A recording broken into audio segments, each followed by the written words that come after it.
Seguimos nuestro estudio de Iglesia y Sociedad y del último tema, Iglesia y Cultura. Vimos ya una introducción de la reflexión teológica reciente, vimos también el acercamiento que le estamos dando con las 5 Cs ahí, y la primera, condena. Vimos ejemplos bíblicos de la condena, qué cosas se enseñan en la Biblia, algunos ejemplos. Y hoy quiero pasar a ejemplos contemporáneos, o ejemplos por lo menos de la historia reciente del mundo, condenables, a todas luces condenables. Todo el mundo estaría de acuerdo con eso. Empiezo con un suceso, un evento, un acontecimiento, un movimiento del siglo XX, el nazismo, esa ideología de Hitler de los años 20, 30, 40 del siglo XX que desembocó en la Segunda Guerra Mundial. ¿Era condenable? Sí, aunque no fue condenado de todo por todos en la misma época. Pero sí fue condenado. Hubo voces que condenaron. El más famoso en los círculos teológicos es Dietrich Bonhoeffer, que de hecho sufrió por eso también. No voy a ahondar en los ejemplos, solo los voy a mencionar y decir unas breves cosas. Algo más reciente, es decir, las cosas un poquito más en nuestro tiempo, que han estado presentes, pero siguen presentes. Por ejemplo, el tema de explotación sexual, un mal social que hay que condenar. Y todas las ramificaciones que hay detrás de eso, la pornografía, pornografía infantil, abuso infantil, trata de personas, trata de blancas se le llama el trato de mujeres para uso de explotación sexual. Hay que condenarlo. Es un mal social condenable. Hay otra explotación que no se ve tan evidente, pero es explotación laboral.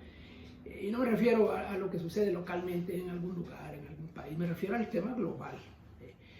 Cómo es que la economía global depende de la explotación laboral de personas en diferentes partes del mundo, donde prácticamente están semi-esclavizadas las personas produciendo productos que nosotros consumimos, cosas que nosotros usamos a diario, que son hechas por trabajadores explotados de manera inhumana.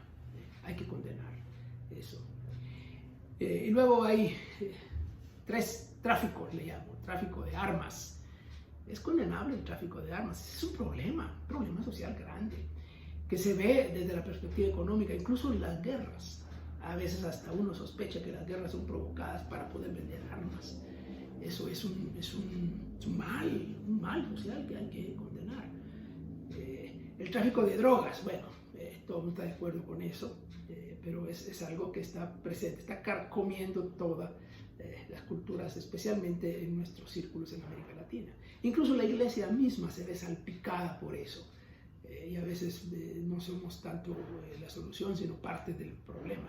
Hay que condenar eso.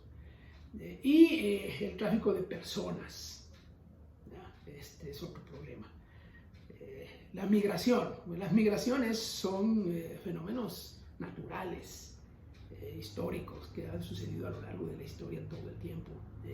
Hay movimientos de personas que van por diferentes razones, pero lo que tenemos hoy es algo que no es simplemente la migración, es tráfico de personas. Es decir, que esto es un delito y eso hay que condenarlo. Y también salpica a las iglesias, especialmente aquellas que están en zonas fronterizas o en zonas donde hay flujo de personas condenables. Condenar eso tiene riesgos, obviamente, es innegable. Ahí está el tema de sufrimiento que viene por ser fieles y por señalar y denunciar el mal. Pero pasemos a la segunda relación. La primera es la de la condena, la segunda es la de la crítica. ¿Y qué diferencia hay entre condenar y criticar? Pero condenar es que todo el mundo está de acuerdo en que es malo y hay que condenar. Criticar viene de la palabra griega krino, que significa juzgar, evaluar. Entonces es juzgar, evaluar con criterio, y en este caso criterio teológico. Eso incluye las cuestiones malas que hay que señalar y las cuestiones rescatables, aquello que podría ser rescatable en la evaluación. Pues la evaluación incluye esas dos áreas, esos dos aspectos, lo malo y lo rescatable. Ejemplos bíblicos. Bueno, interesante el texto de Mateo 23 que ya cité cuando Jesús condena al liderazgo religioso de su época por sus prácticas, pero en los primeros versículos de ese pasaje Jesús hace algo interesante. Él dice que los fariseos y los maestros de la ley se sientan en la cátedra de Moisés, es decir, enseñan la ley, es lo que significa, enseñan la ley, es su trabajo. Y Jesús dice, escúchenlos. Oigan lo que dicen, pero no hagan lo que hacen, porque dicen y no hacen. Bueno, Jesús evalúa, esa es una crítica, y reconoce el valor de la enseñanza. El problema no era la enseñanza, parece que la enseñanza estaba bien, bueno, relativamente bien, pero Jesús lo reconoce y dice, óiganlos, oigan lo que dice. El problema no era la enseñanza, el problema era la incongruencia entre la enseñanza y la práctica. Es un problema de siempre, un problema de todos, de nosotros también. Así que ahí Jesús rescata el valor de la enseñanza de los fariseos. Allá en Juan 9:39 Jesús dice que vino para juzgar el mundo. Eso viene después del milagro de la sanidad del ciego de nacimiento, en donde Jesús fue criticado, fue juzgado por haber hecho el milagro el día sábado. Y Jesús, la narración ahí pone en evidencia esa sociedad insensible que tiene más cuidado de las normas que de las personas. Y Jesús dice que vino para juzgar. Y ahí, obviamente, el juicio tiene que ver con los líderes también, otra vez, con los líderes. Luego allá en Hechos 16 aparece Pablo en Filipos, ¿recuerdan? Pablo señala al final de la historia, señala el mal actuar de los magistrados que no hicieron bien su trabajo. Los trataron mal a ellos sin seguir todos los procedimientos de la ley romana.